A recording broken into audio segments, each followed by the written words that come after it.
इंसान अभी कुछ देर पहले जिस चमचमाती काली गाड़ी में रोहित ने फ्यूल भरा था, वो कुछ दूर चलकर अचानक से रुक गई।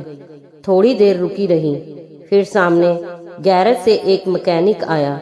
फिर कुछ ही देर बाद उस गाड़ी का मालिक अपनी गाड़ी से उतरकर रोहित के करीब पहुंचा और लगभग चीखते हुए कहा, तुमने क्या डाला मेरी गाड़ी में? जी डीजल। बेवकूफ, क्या कर दिया ये तुमने?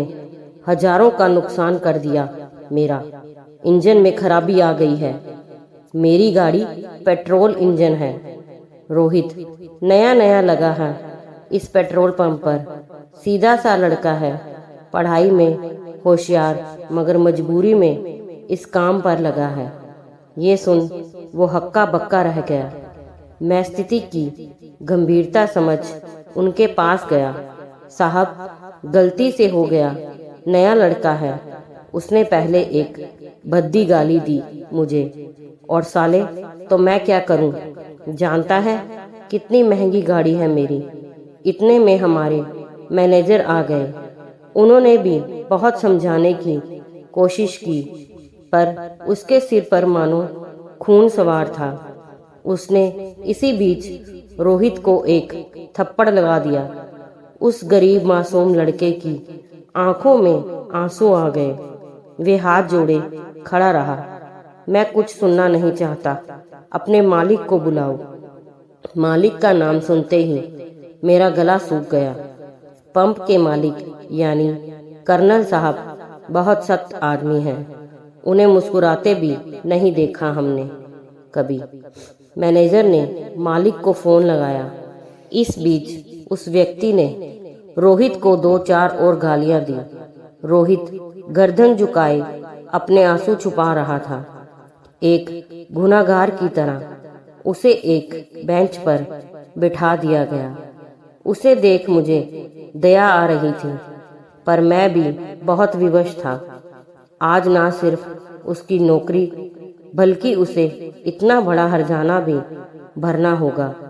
उसका चेहरा देख मन करुणा से भरा जा रहा था कि तभी कर्नल साहब की गाड़ी आ चुकी थी। मारे डर के मेरे हाथ पैर में झुंझुनी सी दौड़ गई। वे पास ही खड़े मैनेजर के पास आए और सख्त लहजे में पूछा, क्या बात है सर? वो जो नया लड़का रखा है हमने, उसने गलती से पेट्रोल की जगह डीजल भर दिया इनकी गाड़ी में। ये कह रहे हैं इनका बहुत नुकसान हो गया है, हर्जाना मांग रहे हैं। मैनेजर ने लगभग सारी बातें बताई।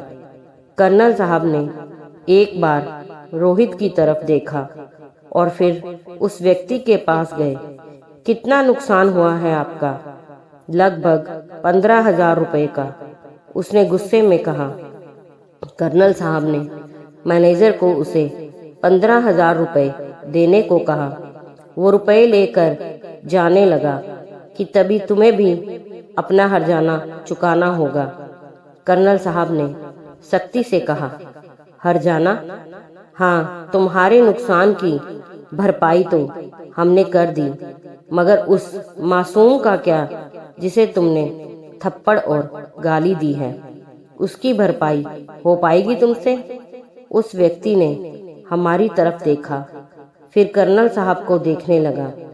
ऐसे मत देखो, तुम माफी मांगो इस लड़के से, कर्नल साहब ने कड़क कर बोला। उस व्यक्ति ने रोहित से माफी मांगी और चला गया। रोहित गर्दन झुकाए अब भी खड़ा था। इस नए लड़के को ठीक से काम सिखाओ तुम सब। हो सके तो सिर्फ पेट्रोल या सिर्फ डीजल वाले सिंगल पंप पर काम लो इससे। फिर मैनेजर ने डरते हुए पूछा, सर तो क्या काम पर रहेगा ये? हाँ, क्यों नहीं? इसने कोई अपराध नहीं किया है। एक छोटी सी भूल हुई है इससे, और भूल सुधारने का मौका तो मिलना ही चाहिए। तुम जाओ रोहित, काम पर लग जाओ और आगे से ध्यान रखना। मैंने जाते जाते भी कर्नल साहब के सख्त चेहरे पर हंसी तो नहीं देखी, पर उनके चेहरे पर इंसानियत और मानवता देख मेरी आंखें भर आई। दोस्तों, अगर कहानी पसंद आई हो तो लाइक, सब्सक्राइब, शेयर जरूर कीजिए।